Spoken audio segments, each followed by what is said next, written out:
1. A few years ago I worked for a furniture company. We were entirely online based, meaning only beds and sofas, and had just begun to move towards a made-to-order business model. This increased our product lead time significantly, as it took our suppliers about 3 to 5 weeks to build and upholster a sofa from the time we put in the order. The reason for moving to made-to-order was so the customer could choose between different fabrics for the furniture. We had a list of 100 plus fabrics that we could use, but often that wasn't enough for people. So we also offered a customer's own fabric, COF service, for when someone wanted to order a 2-seater sofa, upholstered in cartoon dicks and balls. This actually happened once, on a $1,000 sofa. For COF orders, the lead time didn't start until the day we received the fabric, and added an extra 2 weeks to production, so 5 to 7 weeks. COF also came with a long list of terms and conditions, including full payment up front, and only a 50% refund, and fabric not returned, if the order was cancelled anytime before delivery. One of my jobs was to take orders from interior designers. Most were professional and great to deal with. However, others were super needy, demanded constant updates, trade discounts, and often wanted their furniture delivered yesterday, as they always seemed to be working to a tight deadline, and couldn't grasp the concept of a lead time. One of my customers was a junior interior designer, Jude, at a medium-sized interior design firm with around 10 staff. She was very friendly, we got along really well, and had a good working relationship. On the other hand, her managing director, Maddie, was a complete bitch.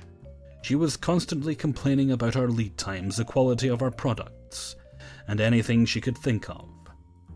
Jude always complained about being overworked by her, and she treated her staff like rubbish. Despite constantly complaining about us, Maddie continued to use us, and by what Jude said, we were one of their preferred suppliers. Jude emailed on 1st of June asking for a quote for a COF order of 9 sofas, about $15,000 worth. I emailed her the terms and conditions and reminded her that because it was her own fabric, the order would have a lead time of 5 to 7 weeks. And because it was such a large order, it would most likely be delivered towards the end of that time. She said that was pushing it a bit tight with her deadlines, but she'd be in touch. Later in the day I got a call from Maddie. Maddie, we're going ahead with the order, but you'll have to make it faster. We need it in 6 weeks by 12th of July for the opening of a new hotel. Me, that's great, but we can't guarantee it'll be ready in 6 weeks. Like I told Jude, it'll be 5 to 7 weeks, but likely closer to the 7-week end of the lead time, 19th of July. And it's 5 to 7 weeks from when we receive the fabric, not from when you pay. Instead of using your own fabric, you could use one of the 100 plus fabric options and it'll be delivered in 3 to 5 weeks. Maddie, I can't possibly do that. This fabric is central to the whole design. I'll order the fabric from my supplier today, and we'll look forward to getting the sofas in 5 weeks. Me, but I just told you. Maddie, no, it's fine. We'll take that risk. Goodbye. I sent Maddie the full terms again, a written reminder of the risks, and payment details. We received the full payment for the order, and the fabric arrived with our suppliers a week later, 8th of June. I got a call from Jude. Jude, Maddie wants an update on the order? Me, the fabric arrived today, so it'll be 5 to 7 weeks from today, 12th of July to 26th of July. Jude, that's going to be tight with our opening on 12th of July. Me, as I told Maddie, it's super unlikely we can make that date, but obviously we'll do what we can. I'll let you know when we have an expected delivery date. A week later, 15th of June, we got an update from the supplier saying the order would be delivered on 24th of July. Maddie called as soon as I let them know. Maddie, this is completely unacceptable. We are one of your biggest customers, and this cannot be late. Me, it's not late. As I tried to make clear to you earlier, we were always unlikely to meet your deadline, and there's not much we can do. Maddie, you should be putting it up to the top of your order list. We are a priority. I could make a sofa in 2 days. Me, sorry, but that's not how it works. We can't intentionally delay other customers' orders. It's against our policy.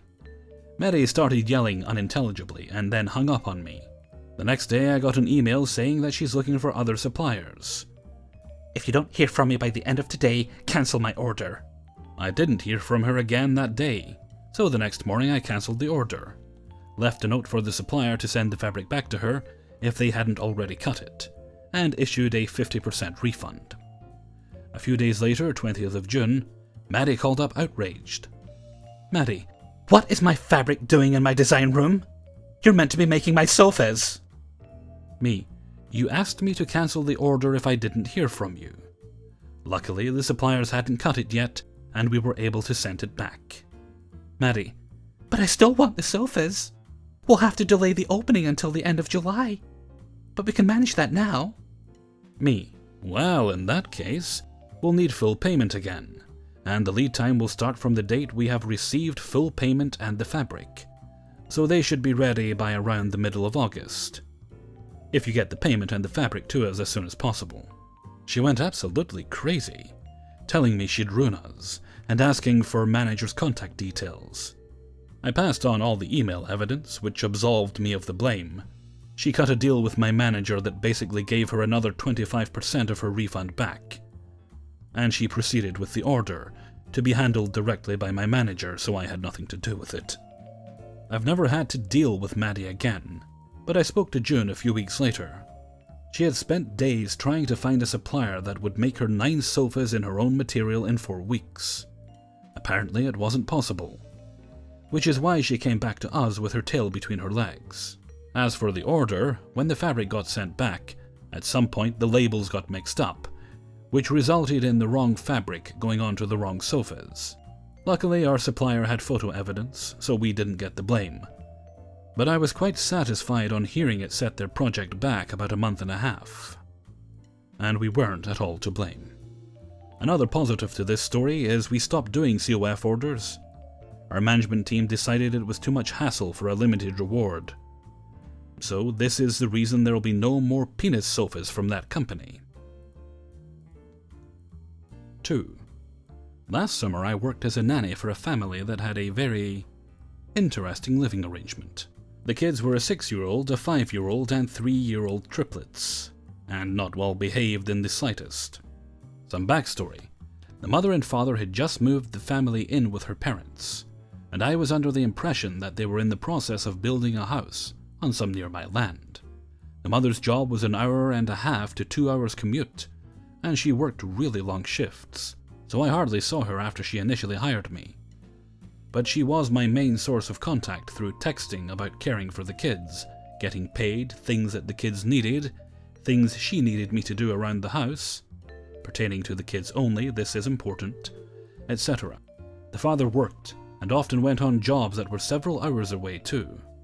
The grandma was super sweet, and I honestly loved her, and felt bad that she had to put up with her monster of a husband. Grandma worked outside of the house too, and dear Lord, there was the grandfather.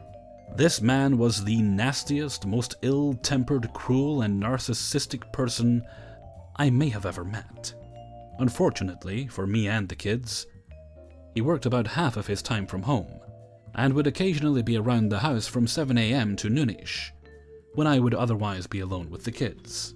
He would constantly embarrass the kids in front of me, particularly the oldest kid. He was ridiculously controlling and would impose weird rules on the kids, such as telling them they had to sit in a certain chair without making any noise, for an arbitrary period of time. One of his favorite activities was forcing me into long, judgmental conversations, in which he would ask me lots of questions and then try to make me look incompetent or stupid based on my answers. I'm talking like the stupidest, most irrelevant shit ever. Example convo. Grandfather. The lawn isn't getting enough water and you keep letting the kids run around in the yard and they're killing it. You need to leave the yard alone and let the sprinklers do their job. Me, okay, I'll keep the kids on the driveway. I know what you mean about the grass having a hard time in all this heat. My dad has been watering our yard every day too. Grandfather. Every day? Didn't you know we're in the middle of a drought? Your father is breaking insert law against watering your yard. Me. We have a well. So this fuckwad was the biggest pain in my ass, but I sucked it up and tried to just be overly polite and somewhat boring, because I was getting paid a lot to watch these kids and I didn't work for him. But I was still in his house. He would mostly bother me once or twice a day with some bullshit, and I would just ignore it as best as I could. So near the end of my time with them, the kitchen had become infested with those tiny black ants that get into everything. The grandfather had a bunch of people out to fix the problem, but nothing was working. And no one in the house was trying to keep things sanitary or clean in the slightest. I was at the sink, washing all of the kids' dishes like I always did. Anything the kids used, or I used to cook for them, was immediately washed, dried, and put away. Everything else I left for the other 4 adults who lived in this house, and who created those dishes. There was tons of crap in there, plus the ants, and I was really just trying to hurry up and do something else with the kids. The grandfather comes in and makes a beeline for me at the sink, and we have the following exchange. Grandfather: "You need to make sure all these dishes are done. I'm very busy today, and I don't want to see anything in this sink when I come home." Me: "Okay, sure." I'm completely over him at this point, so I finish up the kids' dishes and get them out of the way. The sink was full of disgusting dishes with food still on them, dirty pots and pans full of water, and the remains of a meal, and ants. Lots of ants.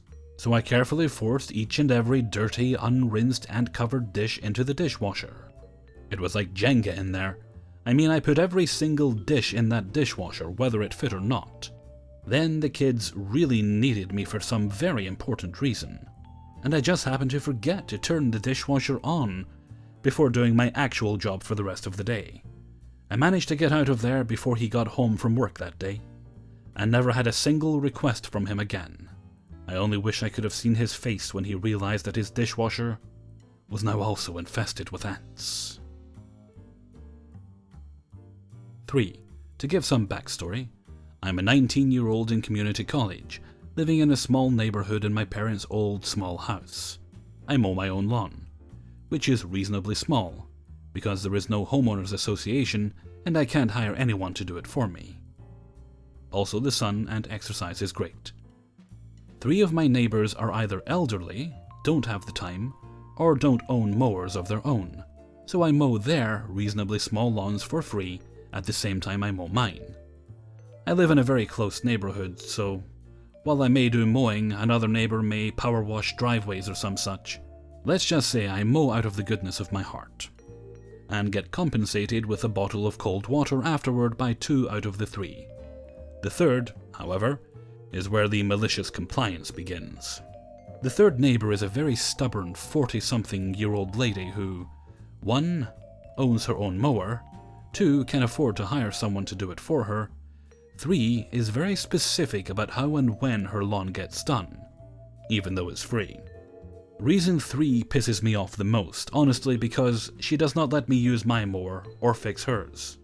Seriously, it's like she's punishing me for volunteering to help her. And this mower is a piece of shit. The blades are dull, and she doesn't let me sharpen them. It's clogged full of old grass. She doesn't let me clean it. And yet every time I ask if I can tidy it up, she snaps, "Quit wasting time and just get the job done." She is mean, entitled, and doesn't care that I do 4 lawns in one day.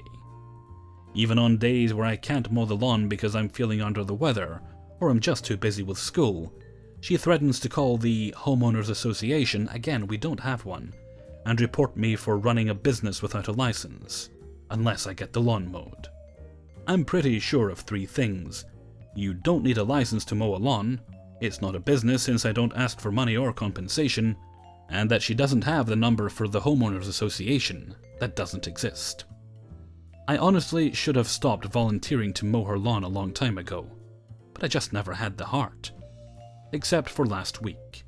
It's July, rainy and very hot.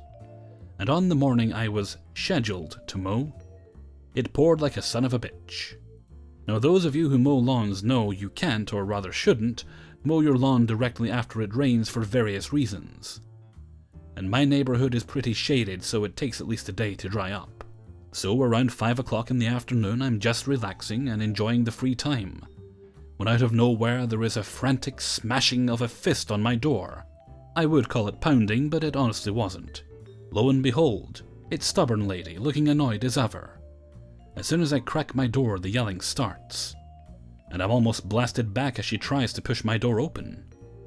I couldn't make out most of what she was saying, but I did hear the words lazy, brat, and millennial thrown in there. I'm pretty laid back and used to dealing with angry adults, so this doesn't irk me all that much. But when she pushed the door open, that started to piss me off. Then she started to talk in an understanding voice. Stubborn lady. Why isn't my lawn mowed? I need it mowed right now. Me, ma'am, it rained pretty heavily today. I can't Stubborn lady. I don't give a rat's ass what the weather is like. You better get your fucking ass out there. I have company. Me, ma'am, I'm not going to do your lawn. I didn't even mow my own today. Please stop harassing me. Stubborn lady. If you don't mow the lawn right goddamn now, I will report you like I should have done a long time ago. Now, while I could have argued, which I don't like to do, I had thought of a better plan. Me. All right, ma'am. May I at least use my mower? Stubborn lady. No goddamn way, you snot-nosed kid. I want my lawn exactly the way I like it. My plan was in action. So, grabbing her mower and seeing that her and her company's freshly rained-on fancy cars were all right on the edge of the lawn, I started to mow. I only got about halfway through before the mower completely shut down due to clogging and sheer dullness of the blade. But it all worked out. Later that day, after a nice shower and meal, I heard the reaction to my compliance, which was, to my amusement, the insane screaming and ranting about why the lawn was only half done, and every car was caked in mud and grass. I only got in trouble with her, as none of my neighbours liked her very much.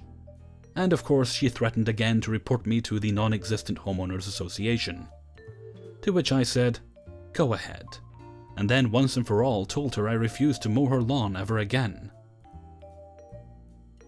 4. I'm a clerk at a civil court in Brazil. Both my wife and I applied for a position in the same region through the same entrance examination.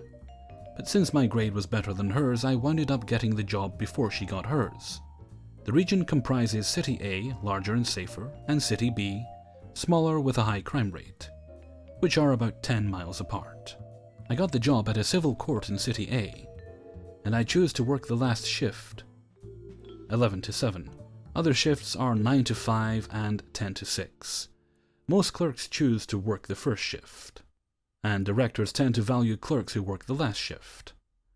My office had 5 clerks in the first shift, 5 clerks in the last shift, and none in the 10 to 6. My director was a very stern man. Our bylaws allow for a few perks which he would often forsake due to what he claimed it was in the office's best interests. He would ask people not to take vacations. He would get mad at people calling sick with doctor's notes. We have 6 yearly full paid absences which he would not let us take. Even though we're allowed to clock up to 15 minutes late 5 times a month with no penalty, he would shame people for doing it, and order them to clock out late. He never really trained or assigned someone to train me, just started shoving tasks on me. He would order people to clock out and stay after hours so they wouldn't get comp hours. When I had my vasectomy and my doctor gave me 2 days off because of an issue, he called me to go to work the same day and threatened to write me up when I refused, heavily implying that I forged my doctor's note. I think you get the gist of it. What always baffled me is that myself, himself, and every worker in the office, and we had a lot of clerks there, was being paid by the state, yet he acted like he was paying us out of his own pocket and doing us a favor letting us work under him. He also had a reputation for his sternness among his peers. Most directors are pretty chill people, since they're basically glorified supervisors. Not this one. Whatever, I kept doing my work diligently. I've worked retail. Nothing scares me anymore. About 1 year later, my wife got the job at City B, and she could only do the 11 to 7 shift, because her department had very few people at that shift. She couldn't drive, is terrified of, and buses from my house or City A to City B are sparse, have lots of robbery reports, and are basically motorized horse wagons. None of her co-workers lived anywhere close to my house, or City A's courthouse, so basically, we could either waste a lot of money on Uber, or I had to leave her in City B and go back to City A, work 8 hours, go back to City B and then go back home, wasting a total of about 2.5 hours driving in the process, which is what we were doing for 2 months. Right up to the point when she nearly got mugged. Clerks are not allowed to stay in City B's courthouse building after 7, so she had to wait for me about 40 minutes in the street, where shit almost happened if it weren't for a late leaving police officer. After that happened, I absolutely had to change my working hours to an hour earlier, 10 to 6, so I could be there when she got out. I explained everything to my director and he scoffed, said it was not his problem, that it's not in the office's best interests, that I changed my shift, even though there were 4 clerks aside from me working the same shift. 2 are usually what most departments get. He would have double, and apparently it wasn't enough. And none working the 10 to 6. So my wife started taking an Uber back home, which was a big financial hit on us. It ate about 1/3 of our income. My wife's director suggested I switched workplaces with another person from City B. So, provided that the court president approved, he always did, and that my director signed a document agreeing with the change, that person would then work at City A and I would work at City B. As luck would have it, one of my wife's co-workers had been trying to work at City A for 2 years, so I already had someone to switch places with. I talked about it with my director and, after 2 weeks postponing an answer, you guessed it, he told me it was not in the office's best interests. When I insisted, his reasoning was, you know how to work here, and a new person wouldn't know, so you absolutely need to stay here. Never mind that the new person was also a clerk at a civil court, so the work was basically the same. I asked him what the hell I was supposed to do since we were losing quite a lot of money, and he wouldn't allow me to either change my shift or my workplace, and he said, very sarcastically, that I could complain to the judge, and I was to stop bothering him with my personal drama. He knew my judge wouldn't even meet a newbie clerk, much less believe me. My wife relayed that info to her director, and he was astonished. But he had an idea. Tell it to the judge, you say? So my wife's director explained everything to his course judge, who in turn had a long phone call with my course judge. She politely asked him to let me switch, and told him about my director's habit of ignoring our bylaws. The next day, the judge shows up in my department. My director, ironically, is late. Judge is asking the senior clerks questions about my director. Most of them try to avoid answering. He seems to understand everything. Director arrives, is all smiles when he sees the judge in our office instead of his own, and is greeted with a, "What the hell do you think you're doing?" The room freezes. Judge rants for about 10 minutes about how employees should be free to do what our bylaws allow, and that if my director was so damn adamant about not signing the document for my switching, he would do it himself while signing my director's demotion. He wasn't supposed to stop people from doing what is specifically allowed in our bylaws, and he has been many a time ordered to. I quote, "Stop treating court clerks as goddamn retail clerks." Some people were really fed up with my director, and this public ass-chewing finally grew a spine on them, because they started telling the judge things he did. Most quoted his, "is in the office's best interests" policy, and the judge got livid after hearing about it for the 3rd time. "You don't get to decide what's better for the office. I get to decide what's better for the office, because it's my office, and every single one of you works under my authority," he yelled, his red face a few inches from my director's face. Good. Now we have a power tripper publicly power tripping a power tripper. After some more yelling, the judge leaves. My director is floored. He basically sits on his chair and glares at me. I can see it in his eyes. He will get back at me hard. There's indistinct chatter among the clerks about filing a formal complaint. The judge, however, comes back after about 10 minutes with a sheet of paper in hand and walks in my direction. If I weren't a public worker, I would think I was about to be fired. He bluntly asks me, "Are you sure you want to go to City B?" I can only nod. He has a very powerful presence. I later learned that he used to work in the army. He gives me the paper. It's the document I needed a signature from my director, signed by the judge himself. It's already signed by my wife's director and the person who would switch with me. It's only missing my signature. Judge says, "Sign it, and take the rest of the day off as paid leave." You're to work in City B as of tomorrow. I stammer. But wasn't I supposed to wait for the court president's approval? And he glares at me. I am a judge. If I say go, you go. You don't have to say it twice, my lord, my liege, my demigod. I thank him profusely, say my goodbyes to my co-workers, and I go to my director. I look him dead in the eye. You were right. The complaint thing did work to my best interests. His face contorts in what some subreddits would call a cat butt face. The next day, I started working at City B's court, under what's probably the best director one could ever ask for, with the blessing of working with my wife. We're allowed to as long as we have the same job. My current director is basically the antithesis of my previous one. Very reasonable and non-confrontational. A former co-worker kept me informed of the fallout. He told me that 5 other people, himself included, requested to switch to other courts the following days, and the director was forced to sign for them all. No immediate switching like mine, though. Since director is an appointed position by the court's judge, he was demoted to chief clerk by the end of that week, and the former chief clerk, a lovely woman, got his job. He tried to flaunt power at the newcomers, and his new director put an end to it very quickly by giving him a 30-day suspension. 5. So I was working on a project in another country for my company. I was there as part of the party that were fixing a major fuck-up that would have cost the company a substantial sum, likely fatal for the company.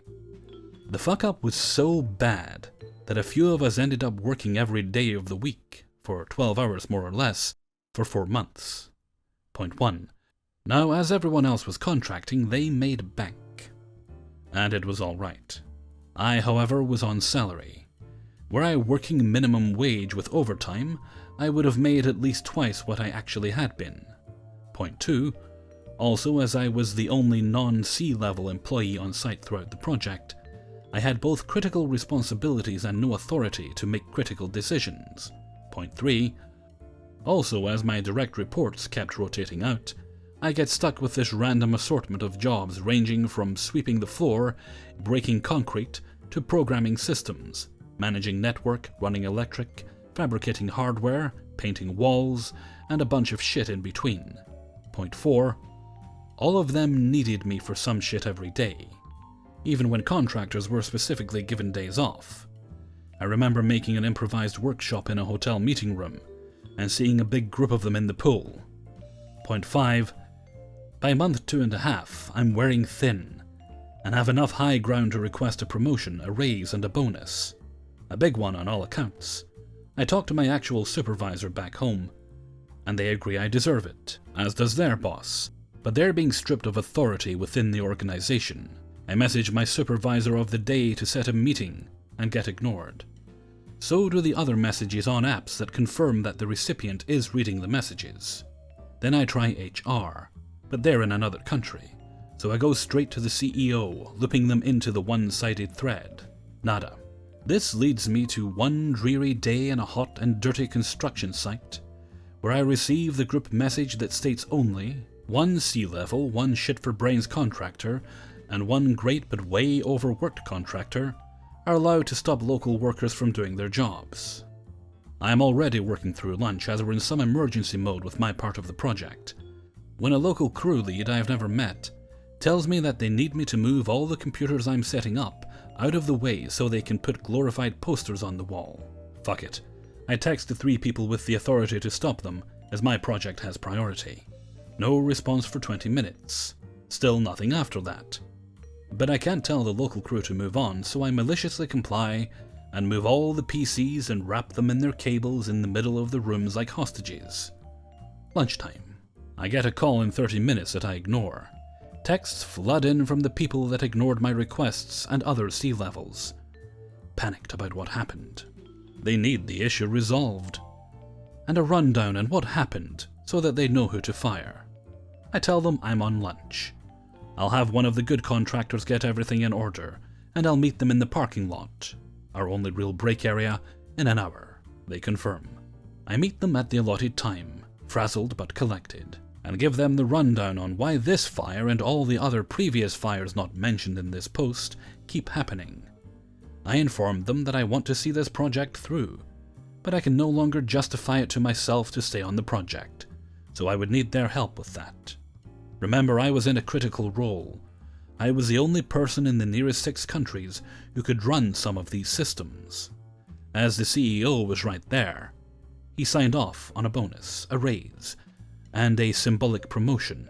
Fuck it. He also sees that I need some time off, and tells me to take the rest of the day off while he figures something out.